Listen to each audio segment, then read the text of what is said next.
Pancasila ini tahun 65 selamat dari rongrongan G30S PKI. Lompatan pemikiran Karl Marx masih berlaku di abad 21, menabrakkan Pancasila dengan agama. Ketawa terus. Memang gampang sekali ini Pak Camat, bayangkan dalam sejarah itu lagi sholat subuh Pak, buat darah-darah Pak, dicelurit sampai tahun 65. Oh, jangan dianggap nggak serius nih keadaan. Momennya tepat sekali. Saya tadi mengatakan kalau boleh Pak Jokowi memanggil ustadz-ustadz yang dulu kampret dengan yang cebong, kan sudah nggak ada lagi itu. Kumpul di Istora Senayan Jakarta, lalu bikin tema Munajat Nasional. Munajat Nasional menelaah perjalanan spiritual Rasulullah Muhammad Sallallahu Alaihi Wasallam. Kalau betul kita sedang diisukan oleh isu corona. Ma'asaba min musibatin illa bi'idnillah. Wa ma yu'min billahi yahdi qalbu wallahu bikulli syai'in alim. Tidaklah musibah menimpa kepada seseorang kecuali dengan izin Allah. Pemerintah ini kan takut sekali, khawatir, saking sayangnya kepada masyarakat, mengumumkan jangan berkerumun seperti begini. Saking sayangnya kepada masyarakat. Tapi di balik sayang itu kok BPJS naik 100%. Inilah sayang pura-pura ini.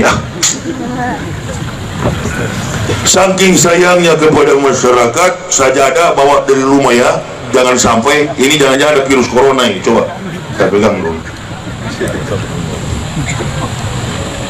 Rupanya belum kering Bu, bau tai kucing. Kalau ada bau tai kucing, corona lari. Kalau bersih, corona ada. Mengerti maksud saya? Corona tidak ada di masyarakat. Buktinya nggak ada yang pakai masker. Corona ada kepada mereka yang melarang cadar. Itu kan cadar sebenarnya. Makanya saya kemarin waktu mau dikasih di di terminal Halim Perdana Kusuma airport, mau terbang ke bandara, Pak Camat dikasih dipakai alat detektor di jidat sini. Saya angkat kopiah saya, peci saya, taruh detektor. Untuk apa ini? Enggak, mau deteksi siapa tahu Ustadz kena corona. Enggak lah, saya tidak munafik ah. Allah. Lewat semua, sehat-sehat, enggak ada yang terdeteksi. Sehat, indikasi corona enggak ada satupun Pak Camat. Dibagikan masker, ini Ustadz pakai. Kalau saya bilang enggak bisa saya pakai masker, saya susah berrokok. Apalagi saya dalam keadaan pilek, beringus, jadi susah kalau pakai masker. Ini kan kemarin ada pelarangan cadar. Antum pakai cadar sekarang. Laki-laki perempuan sekarang pakai cadar. Jadi dampak daripada kemunafikan sampai ke situ. Sudahlah. Mulai dari Pak Camat, saya dan kita semua nggak takut dengan corona itu. Apalagi orang Islam ini sudah sering dapat penyakit, eksil, kubis. Ya, saya pun begitu. 14 tahun Pak Camat keliling Indonesia, sampai hari ini nggak pernah istirahat, nggak ada penyakit. Dibanding pejabat gajinya besar, tidur di AC 6 jam semalam, pagi-paginya berangkat ke Singapura, kentut berak pun ke Singapura. Jadi sudahlah, umat Islam ini kalau diancam-ancam dengan corona nggak bakal takut. Ada istilah orang di Jakarta, nggak takut mati tapi takut lapar. Bayangkan itu. Nggak takut mati tapi takut lapar. Bayangkan, bom teroris di tengah kota Jakarta, mana dia lari, malah dia tontoni. Itulah hebatnya orang Islam di Indonesia ini.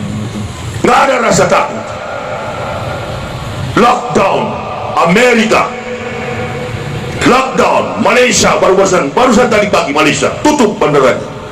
Sulawesi, Makassar, saya dengar sampai ada ustadz yang hebat, doktor, nggak bisa ceramah di kisaran.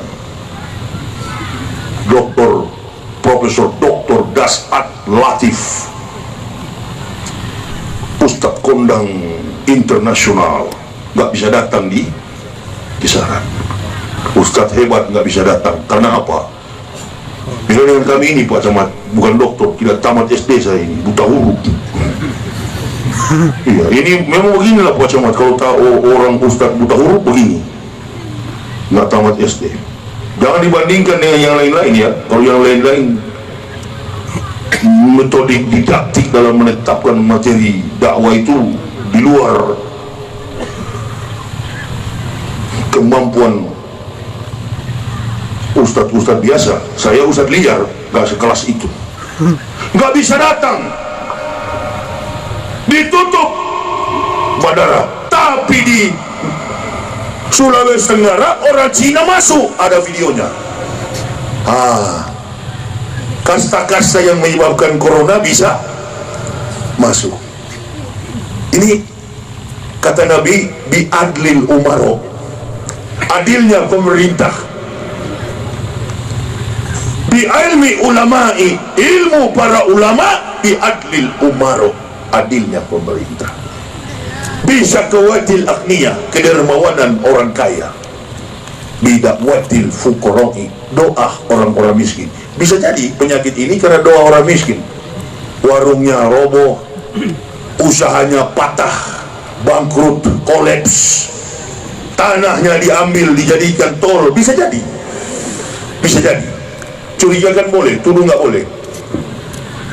Warungnya bangkrut karena harga-harga meningkat, usaha peternakannya ambruk karena tidak punya modal.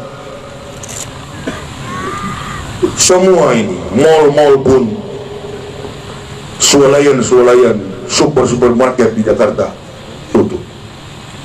Inilah ujian Allah untuk mendorong kita supaya lebih mengedepankan pengakuan.